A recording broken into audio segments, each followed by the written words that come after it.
वहीदुर रहमान पर्रा इस वक्त हमारे साथ मौजूद हैं। इनसे जानने की कोशिश करेंगे जिस तरीके से गला घोंटा जा रहा है ओपन मेरिट वालों का, एक हुजूम जमा हुआ है सीएम रेजिडेंसी के बाहर, क्या कुछ बातचीत रही और क्या कुछ कहना चाहते हैं। वहीद साहब बहुत शुक्रिया वक्त देने के लिए।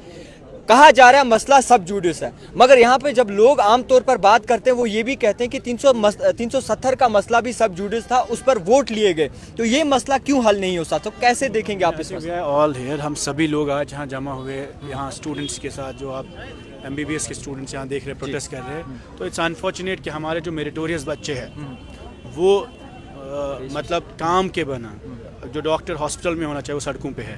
तो unfortunately we are not blaming Umar साहब, I think we are here to impress upon him collectively that this is a cause of youth, cause of merit and cause of education. और आप क्वालिटी एजुकेशन पे compromise ना करें। और हमारे जो students हैं जो बहुत मेहनत मशक्क़त से 30 साल मेडिकल कॉलेज में, इंजीनियरिंग कॉलेज में देते हैं, उनको अगर हम ये बोलेंगे आपके लिए एवेन्यूज़ ही नहीं है, आपके लिए एडमिशन PG का नहीं है, आपके लिए जॉब्स जो है वो किसी और को मिली है। हमारे मेडिकल कॉलेज में बिहार UP से स्टूडेंट्स आते हैं पढ़ने, महाराष्ट्र से, हमारे बच्चे ज़मीन बेच के कर्नाटका जाते हैं पढ़ने, वहाँ दंगे होते हैं, सबसे पहले डेड बॉडी कश्मीरी स्टूडेंट्स की आती है। We are a conflict state, the youth of this place has suffered for 30 years in violence, because of militancy, because of terrorism, because of cases. एक तरफ से नौजवान को कहते हैं आप मिलिटेंट हो, OGW हो, UAPA है, वेरिफिकेशन बिल्कुल, आप ड्रग्स में हो, डिप्रेशन में हो। बट जो बच्चे मेरिटोरियस हैं, इनको बोला जाता है आपके लिए अपॉर्चुनिटीज़ ही नहीं है। ये पहली बार दुनिया में है जहां मेरिट को कुचला जाता है, मर्डर ऑफ मेरिट है ये। And we are here to seek rationalisation of the reservation policy. हम रिजर्वेशन के अगेंस्ट नहीं है, कुछ तबकों को रिजर्वेशन की ज़रूरत है, सपोर्ट की ज़रूरत है। We seek reservation as per population, और जो रैशनलाइजेशन होनी चाहिए मेरिट की, कि मेरिटोरियस स्टूडेंट, आप अभी उधमपुर में एडमिशन्स हुए, वहाँ एक भी बच्चा 200 में से एक भी बच्चा जम्मू कश्मीर स्टेट का नहीं है। And this is not happening to Kashmir, this happening to Jammu also. What we are seeking is that don't put our colleges and institution and jobs on sale the way you have put our land on sale. We are against it, and we want to protect and preserve our students, the future of this place, and also protect the jobs and admissions of our youth. तो इस वक्त freezing temperature में you are seeing these girls, पढ़े लिखे students जो इस वक्त अपने कॉलेजेस में, हॉस्टल्स में होने चाहिए, उस सड़कों पे खड़े हैं, because there is a wrong policy being implemented and we are seeking rationalisation. But मैंने इस मुद्दे पे जब बात की, ST भाई भी बोल रहे हैं हम ओपन मेरिट को सपोर्ट करते हैं, SC भाई भी बोल रहे हैं हम ओपन मेरिट को सपोर्ट करते हैं। सो आखिरकार मुद्दा क्या है? अगर वो सपोर्ट कर रहे हैं तो क्या कुछ परेशान? गवर्नमेंट ने जो कमेटी बनाई है वो टाइम बाउंड होनी चाहिए, दे शुड डिसाइड। LG मसले हल कर सकता है या उमर अब्दुल्ला इस मसले को करेंगे? वो चीफ मिनिस्टर है, वही कर सकते हैं। खैर फिलहाल के तौर पर आपको बताना चाहूँगा, ये तस्वीरें आप देख सकते हैं कि इस वक्त कैसा माहौल बना हुआ है।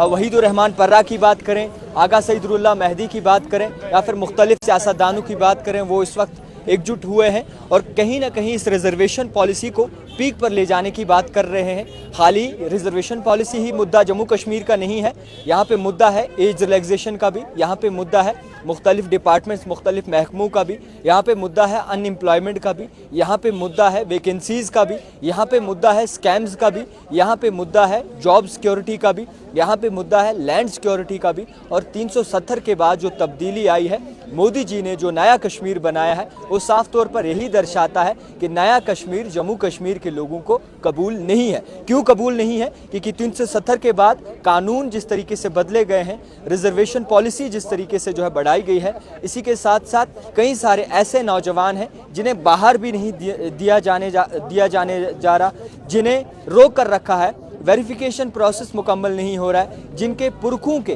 कोई अगर किसी एंटी एक्टिविटी में मुलविस था, उन्हें आज भी रोका जा रहा है, उन्हें आज भी दिक्कत आ रही है। जो कहीं ना कहीं कुछ करना चाहते हैं, उनको कहीं ना कहीं वापस थाने बुलाया जा रहा है, फिर से चाहे वो 26 जनवरी हो, 15 अगस्त हो, मुख्तलिफ ऐसे कोई ऐसे दिन हो, वहाँ पर उन्हें दिक्कत की जा रही है। तो फ़िलहाल के तौर पर जम्मू कश्मीर में जो मुद्दा है वो ये है, ये नया कश्मीर है और ये मोदी जी का नया कश्मीर है। जिस तरीके से मोदी जी ने नया कश्मीर बनाया था, उसी के बाद ये चीज़ें साफ तौर पर दर्शाती हैं कि किस तरीके से नौजवानों का हक उनसे छीना जा रहा है, किस तरीके से नौजवानों से उनकी शनाख्त छीनी जा रही है, किस तरीके से जम्मू कश्मीर के एजुकेशन को एक दाव पे लगाया है, किस तरीके से जम्मू कश्मीर के नौजवानों के मुस्तकबिल को दाव पे लगाया गया है। ओपन मेरिट वालों को जो है कहीं ना कहीं परेशान किया जा रहा है। चाहे ST की बात करें, SC की बात करें, तो वो भाई हमेशा कहते हैं کہ ہم اوپن میرٹ کے ساتھ ہیں, اوپن میرٹ کو سپورٹ کرتے ہیں. پھر اس کے بعد دقت کیا ہے وہ اللہ جانے. مگر ایک بات ضرور کھل کے نکل کے سامنے آئی ہے, وحید الرحمان پرہ نے صاف طور پر کہا ہے کہ ایل جی نہیں بلکہ جموں کشمیر کے چیف منسٹر عمر عبداللہ ہی اس مسئلے کو حل کر سکتے ہیں. دیکھتے رہیے the type writer Javed Khan کے ساتھ.